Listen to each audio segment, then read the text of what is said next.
Sarah Mitchell stood in the stable doorway, watching Willow graze in the early morning light. The 8-year-old chestnut mare moved with the grace Sarah had recognized the first time she saw her at an auction 3 years ago. A neglected rescue horse that nobody else had wanted. Sarah had spent months rehabilitating Willow, nursing her back to health, training her with patience and love. They had become inseparable, competing in local equestrian events, winning ribbons that now hung in Sarah's small apartment as reminders of better times.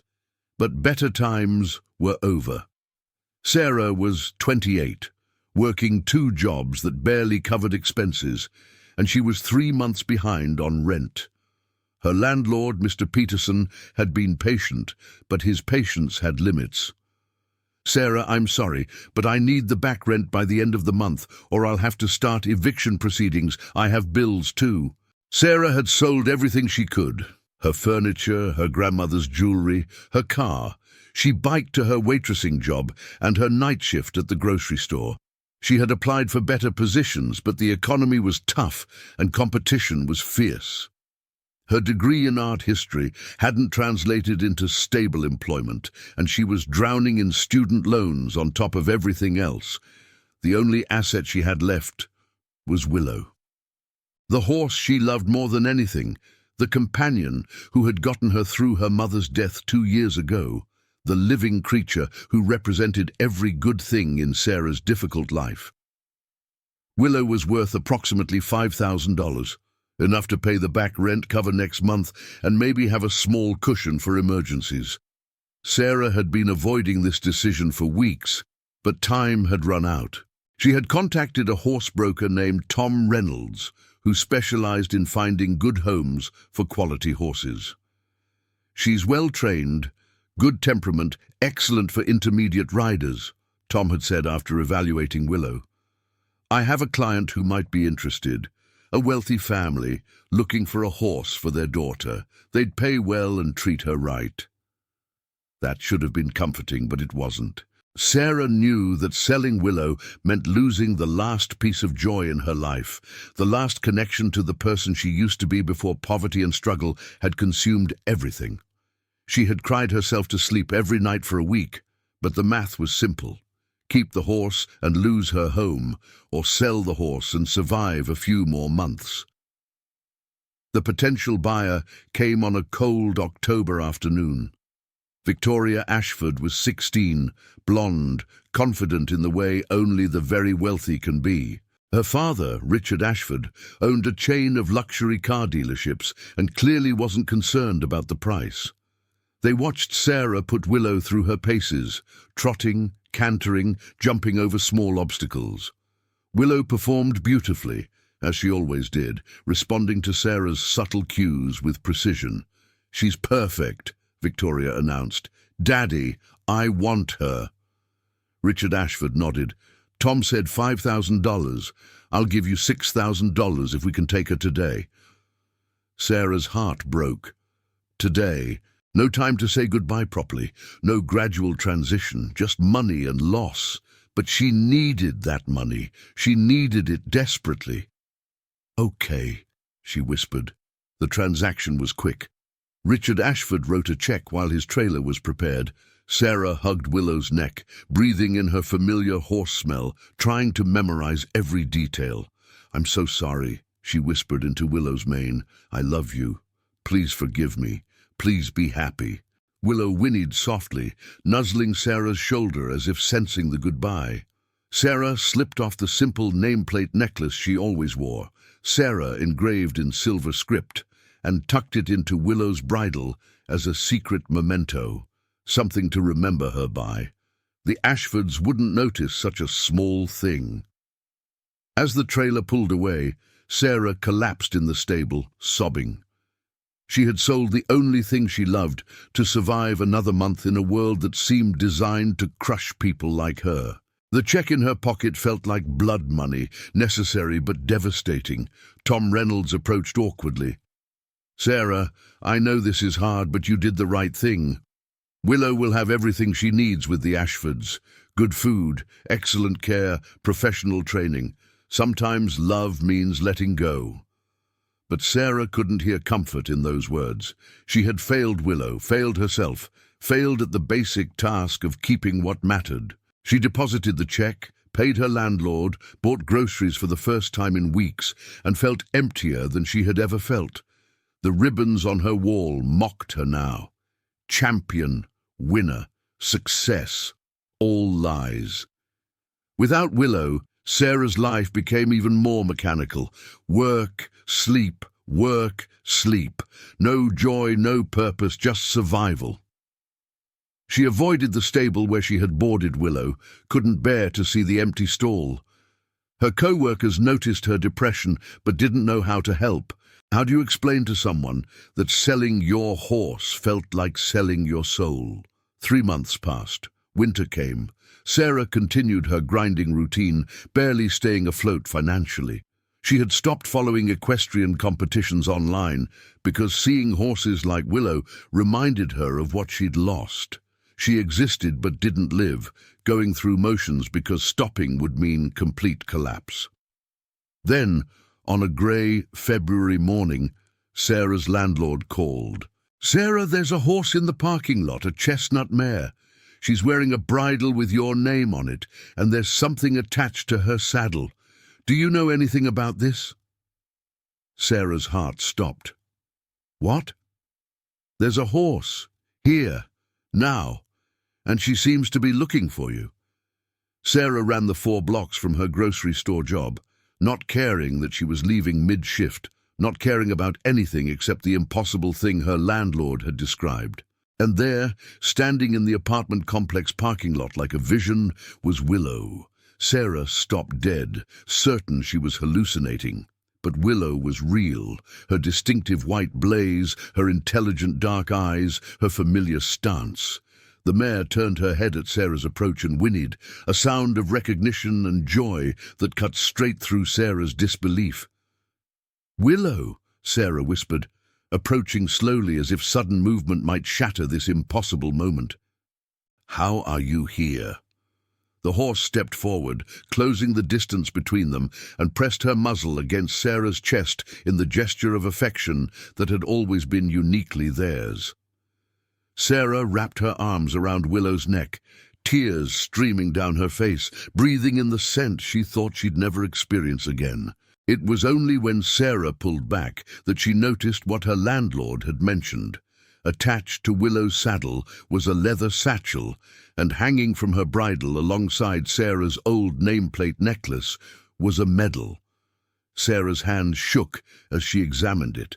A gold medal inscribed with Regional Junior Equestrian Championship first place, and underneath, impossibly, dedicated to Sarah Mitchell, who made this possible. Inside the satchel was a letter. Sarah opened it with trembling fingers, her confusion growing with every second. The letter was from Victoria Ashford, written in the careful handwriting of a teenage girl.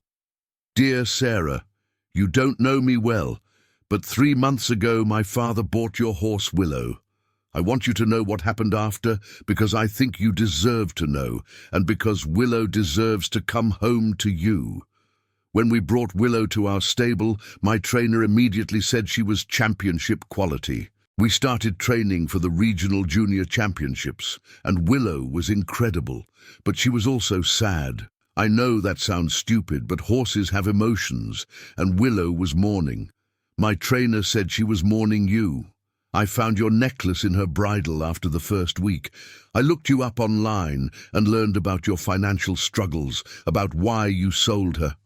I'm 16 and privileged, and I've never wanted for anything, but I recognized real love when I saw it.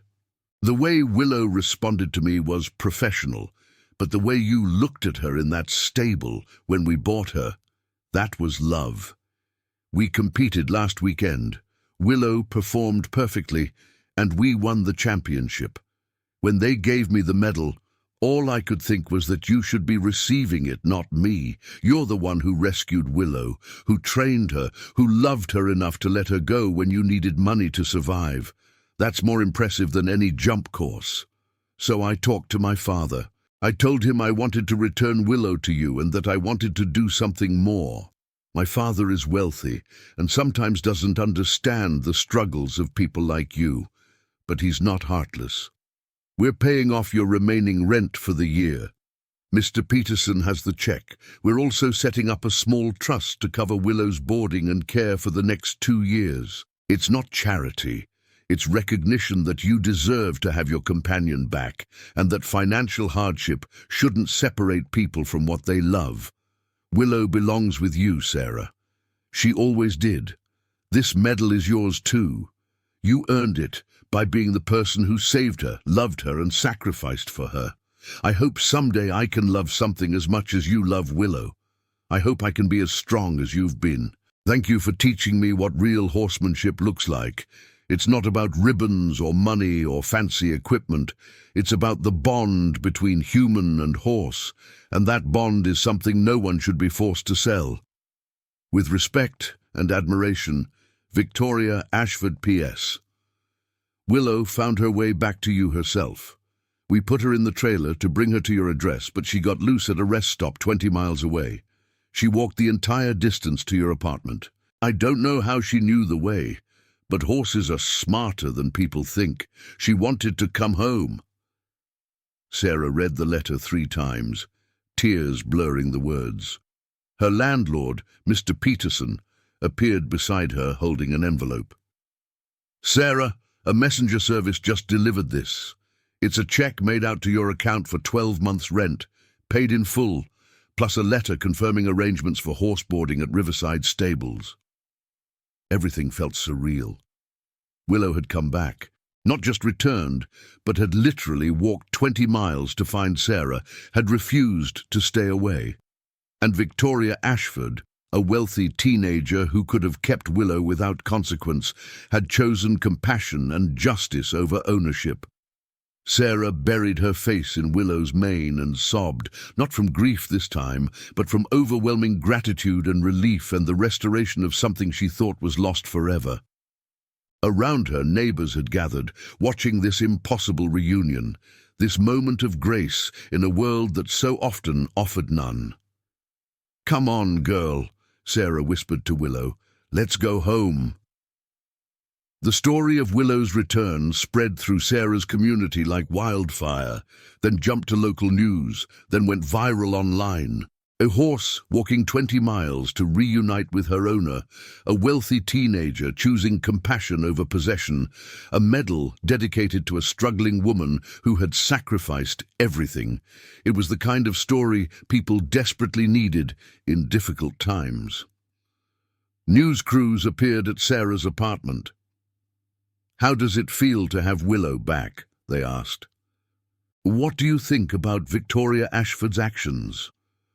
What does this reunion mean to you? Sarah, exhausted from double shifts and emotional overwhelm, tried to articulate the magnitude of what had happened. I sold Willow because I was desperate. I thought I was losing her forever. But she came back, and not just physically. She brought with her a recognition that my love for her mattered, that my struggle mattered, that I wasn't just someone disposable. Victoria could have kept Willow, and no one would have blamed her. Instead, she saw injustice in the situation and tried to fix it. That's extraordinary. The viral attention brought unexpected consequences. Sarah's story resonated with millions of people who understood financial desperation, who had been forced to give up things they loved to survive. Donations started pouring in through crowdfunding sites set up by strangers for Sarah's education fund, to help Sarah pursue her passion, because everyone deserves to keep what they love. Within 2 weeks, Sarah had received over $50,000 in donations. It was overwhelming and humbling and slightly terrifying. She had never asked for help, had always tried to handle her problems alone. But strangers from across the world had decided her struggle mattered, that her sacrifice deserved recognition, that her reunion with Willow was worth supporting. Victoria Ashford visited Sarah a month after Willow's return. The teenager arrived without her father, driving herself in a modest car rather than being chauffeured. "I hope it's okay that I came," Victoria said nervously. "I've been following your story online and I wanted to meet you properly." Sarah invited her in, and they sat drinking tea in Sarah's small apartment, still modest despite the donations, because Sarah was being careful with the money, investing it wisely rather than spending carelessly. "I need to thank you," Sarah said. "What you did, returning Willow, paying my rent, setting up the trust, you didn't have to do any of that. You could have kept her." Victoria shook her head. "No, I couldn't. Not ethically. I realized something during those 3 months with Willow. I have everything, money, opportunities, privilege, but I've never had to sacrifice for anything I love because I've never been forced to choose between survival and passion. You made that choice, and it nearly broke you. That's not right. The system that forces people to give up what they love just to afford shelter, that's not right." She pulled out her phone and showed Sarah something. "Since Willow's story went viral, I've been contacted by dozens of people in similar situations. People who had to sell horses, give up dogs, abandon dreams because financial hardship left them no choice.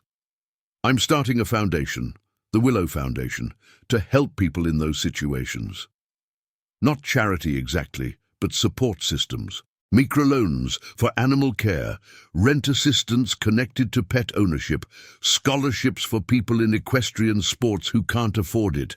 I want to use my privilege to prevent other people from experiencing what you went through."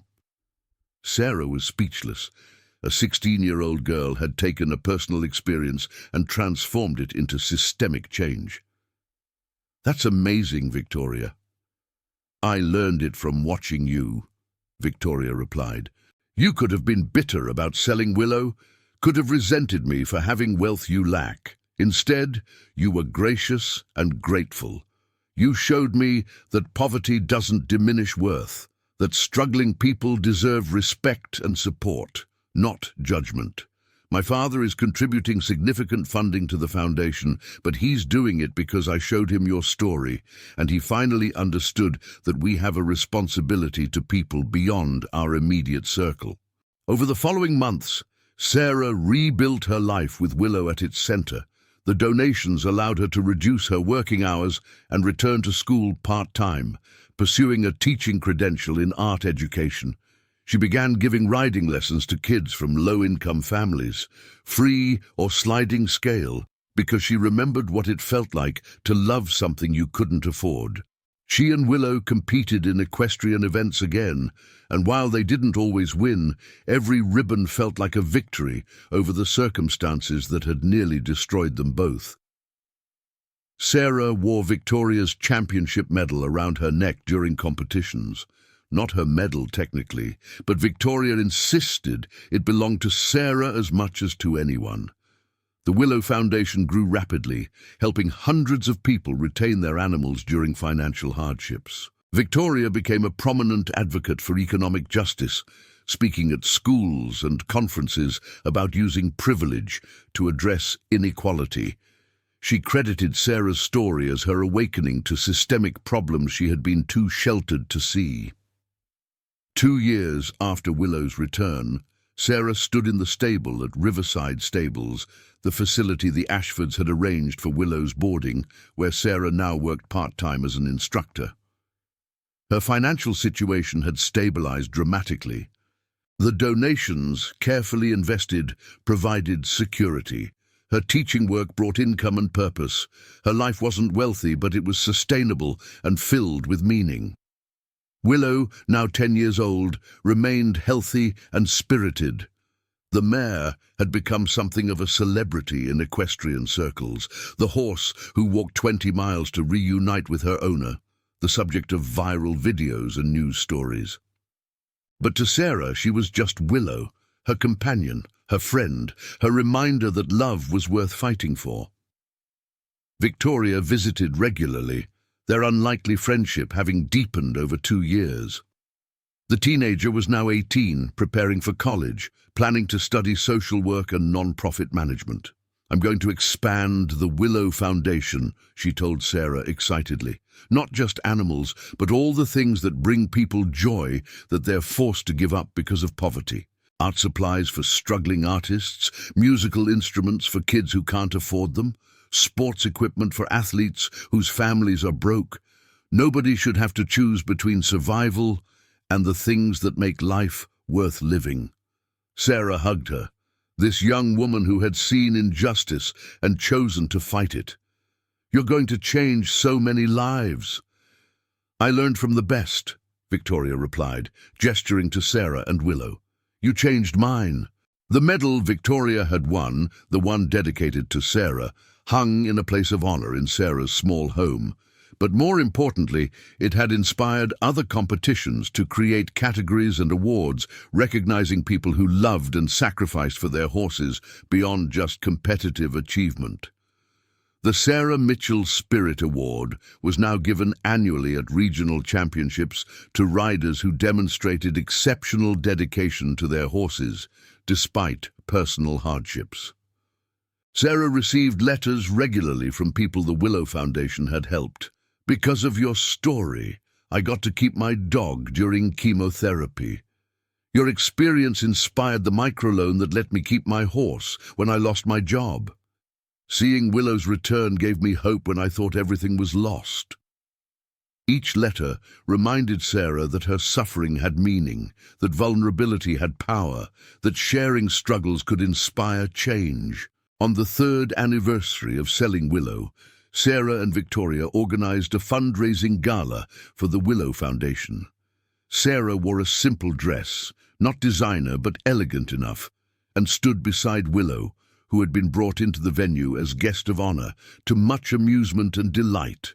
Victoria gave a speech about justice and privilege and responsibility. Donors contributed hundreds of thousands of dollars, but the moment Sarah remembered most was quieter. After the gala, after the crowds had left, Sarah and Victoria stood in Willow's stall, grooming her together in comfortable silence. "Do you ever regret it?" Victoria asked suddenly. "Selling her the first time? All the pain that caused?" Sarah considered the question. "I regret the system that forced me to choose. I regret the desperation and the grief. But I don't regret what came after. You learning compassion, the foundation being created, hundreds of people keeping their animals, our friendship. Sometimes terrible situations lead to transformative outcomes. I wish I hadn't had to suffer, but I'm grateful for what emerged from that suffering." She stroked Willow's neck. "And I got her back. Against all odds, against all logic, she found her way home. That's not just a happy ending. It's proof that love matters, that bonds can't always be broken by circumstances, that sometimes the universe corrects injustices in miraculous ways." Willow whinnied softly, contentedly, secure in her stall with the two humans who loved her most. Years later, when Sarah was asked to speak at universities and conferences about resilience and justice, she always told the same story. She had sold her horse to pay rent, believing she was losing everything that mattered. But months later, that horse returned carrying a medal with Sarah's name, not just a physical medal, but a symbol of recognition, of worth restored, of the power of compassion to transform tragedy into triumph. "I learned that sacrifice doesn't always mean permanent loss," Sarah would tell audiences. "I learned that sometimes our lowest moments contain seeds of transformation we can't see in the darkness. I learned that one person choosing kindness over convenience can change lives. And I learned that love, real, deep, authentic love between human and animal, can transcend barriers that seem insurmountable." She would pause, emotional even years later. "When Willow returned, she didn't just bring back herself. She brought back my hope, my purpose, my belief that good things could happen to people like me. That medal had my name on it, but it represented something bigger. The idea that struggling people deserve to keep what they love, that poverty shouldn't rob us of joy, that society has a responsibility to support people rather than force them to give up everything to survive. Sarah never got rich. She never needed to. She had Willow, had meaningful work, had the satisfaction of helping others through teaching and through her involvement with the Willow Foundation. She had Victoria's friendship, the respect of her community, and the knowledge that her story had inspired systemic change. Most importantly, she had learned that love returns, sometimes literally, miraculously, in the form of a horse walking 20 miles through winter cold to find her way home. Sometimes metaphorically, in the compassion of strangers and the support of a community moved by one woman's sacrifice. But it returns, and when it does, it brings with it recognition that the struggle was worth it, that the love was real, that the bond was unbreakable. Sarah never took off the nameplate necklace Willow had carried back to her. It was scratched and worn, bent from its journey, but it was precious beyond measure, a symbol of reunion, of love that transcended circumstance, of a horse who remembered and a girl who never stopped caring. She had sold her horse to pay the rent. Months later it returned, carrying a medal with her name. And in that return, Sarah found not just her companion, but her purpose, her voice, and proof that even in a world of hardship and injustice, love and compassion could still win. Thank you for experiencing Sarah and Willow's extraordinary story. This represents the heartbreaking reality that millions face, being forced to give up what they love just to survive. Sarah sold Willow to pay rent, but Willow came back, bringing with her not just reunion, but recognition that Sarah's love and sacrifice mattered. Victoria Ashford could have kept that horse. Instead, she chose justice, compassion, and systemic change. If this story moved you, please share it immediately. Share it with anyone struggling financially, anyone forced to give up their pets or passions, anyone who needs hope that love returns. Let Sarah's story inspire others to help people keep what makes their lives meaningful. Like and subscribe for more true stories about sacrifice, compassion, and unexpected miracles that restore faith in humanity. Hit that notification bell so you never miss a story that reminds you what really matters. But don't just watch. Take action. Support organizations like the Willow Foundation that help people retain their animals during hardships. Donate to local shelters. Help someone in your community who is struggling. Be the Victoria Ashford in someone else's story, the person who sees injustice and chooses to fix it. Leave a comment. Have you had to sacrifice something you loved? Have you witnessed extraordinary compassion? What would you do in Victoria's position? Your voice matters, and your story could inspire others. Remember, Sarah sold her horse to pay rent. Months later, it returned carrying a medal with her name, proof that love transcends circumstance, that compassion can change lives, and that sometimes the universe corrects injustices in miraculous ways. When you have power or privilege or resources, use them to help others keep what they love. Be the person who returns hope to those who have lost it. Subscribe now, share this widely, and help create a world where fewer people have to choose between survival and love. Your action today could be someone's miracle tomorrow.